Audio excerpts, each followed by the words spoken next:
अगली खबर का रुख करते हैं। जम्मू कश्मीर के कठुआ में आतंकी हमले में सेना के 5 जवान शहीद हो गए। ये सभी जवान उत्तराखंड के रहने वाले थे। आतंकियों ने सेना की गाड़ी पर हमला किया था, जिसमें 5 जवान शहीद हो गए। शहीद होने वाले नायब सूबेदार आनंद सिंह रुद्रप्रयाग के कंदखाल गांव के रहने वाले थे। हवलदार कमल सिंह पौड़ी के पापरी गांव के रहने वाले थे। नायक विनोद सिंह टिहरी गढ़वाल के चौड़ जसपुर गांव के रहने वाले थे। राइफलमैन अनुज नेगी पौड़ी गढ़वाल के डोबरिया गांव के रहने वाले थे। राइफलमैन आदर्श नेगी टिहरी गढ़वाल के 30 डागर गांव के रहने वाले थे। तो इस आतंकी हमले में सेना के 5 जवान शहीद हो गए, जो कि उत्तराखंड से ताल्लुक रखते थे। कठुआ में उत्तराखंड के 5 जवान शहीद हो गए। कठुआ में आतंकी हमला हुआ और आतंकियों को मुंहतोड़ जवाब देते हुए भारतीय सेना के 5 जवान शहीद हो गए। 5 ही उत्तराखंड के रहने वाले थे। सबके नाम और कौन से गांव के वो रहने वाले थे वो भी सामने आया गया है। आतंकियों ने सेना की गाड़ी पर यहां हमला किया था, जिसमें 5 जवान शहीद हो गए।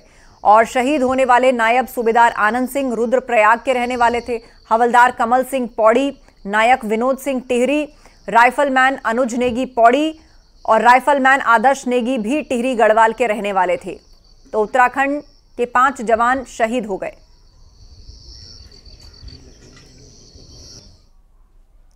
और कठुआ में आतंकी हमले के बाद सेना ने ऑपरेशन को तेज करते हुए स्पेशल फोर्स को मुठभेड़ वाली जगह पर उतारा। रात में हेलीकॉप्टर से विशेष कमांडो कठुआ पहुंचे।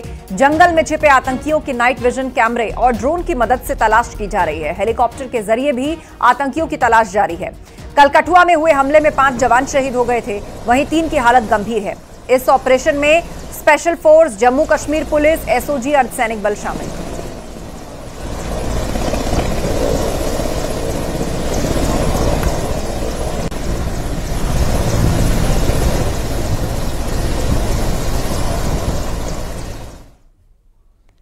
वही हमला कैसे हुआ, आतंकियों ने कहां से गोलीबारी शुरू की और सेना ने कैसे उसका सामना किया, पूरी कहानी वहां मौजूद चश्मदीदों की जबानी सुनिए। 2 गाड़ियां आर्मी वाली की आ गई और इधर से एक टिपरायल साइड से उनको क्रॉसिंग दी। जब क्रॉसिंग दी तो टिपर जहां से इधर पहुंचा था आगे, तो गाड़ी को हम अंदर सौदा दे रहे हैं तो एट ए टाइम फायर हुआ। छोटा फिर बड़ा हो गया। तो हमने जो अंदर आदमी 4-5 बैठे, हमने गाड़ी का आर्मी वाले को गाड़ी का टायर पंचर हो गया, क्योंकि गाड़ी तो हमने देखी थी, गाड़ी जा रही थी। उसके बाद एट ए टाइम फायरिंग शुरू होगी। तो चश्मदीद ने खुद बताया कि किस तरह वहां पर आतंकियों ने सेना की गाड़ी पर हमला शुरू किया, आतंकियों ने कहां से गोलीबारी शुरू की और सेना की गाड़ी पर फायरिंग की। आतंकियों ने सेना की गाड़ी पर ताबड़तोड़ गोलियां चलाईं। इतना ही नहीं, सेना की गाड़ी पर आतंकवादियों ने ग्रेनेड भी फेंका। इस हमले में भारतीय सेना के 5 जवान शहीद हो गए हैं और 5 ही उत्तराखंड से ताल्लुक रखने वाले हैं। कठुआ में आतंकी हमला हुआ है और किस तरह यह आतंकी हमला, जिसकी जिम्मेदारी कश्मीरी टाइगर्स नाम के एक आतंकी संगठन ने ली है, और दूसरी तरफ सेना का सर्च ऑपरेशन लगातार जारी है। इन आतंकियों को ढूंढा जा रहा है और यह आश्वस्त किया गया है कि जल्द ही इन आतंकवादियों को नेस्तनाबूद किया जाएगा।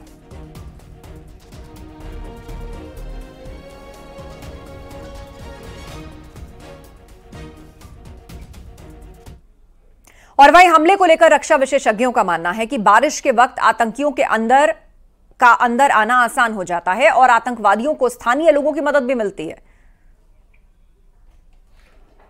अभी आतंकवादी हमले अभी क्यों हो रहे हैं और इतनी ज़्यादा तादाद में क्यों हो रहे हैं, उसके 2 कारण हैं। पहला कारण ऐसा है कि बारिश के समय पर जब बहुत तेज़ बारिश होती है, तब जो इनके इन्फिल्ट्रेटिंग रूट्स है, वो रूट से अंदर आना बहुत आसान हो जाता है, क्योंकि बारिश के समय पर थोड़े से जो रूट्स होते हैं वो ओपन हो जाते हैं और वहाँ से आना बहुत आसान होता है। दूसरी चीज़ ऐसी कि लोकल का सपोर्ट अभी उनको मिल रहा है, जो बहुत एक सरप्राइजिंग चीज़ है। लेकिन ये भी लोकल का जो सपोर्ट है, ये सिर्फ कुछ पॉकेट्स में उन्हें मिल रहा है, हर जगह पर कश्मीर में नहीं मिल रहा है।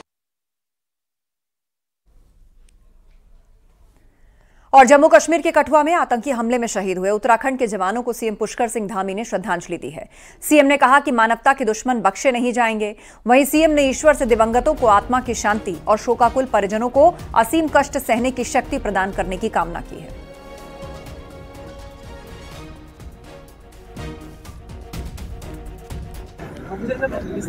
भारत माता के लिए उन्होंने अपने प्राणों का बलिदान किया है, सर्वोच्च बलिदान दिया है।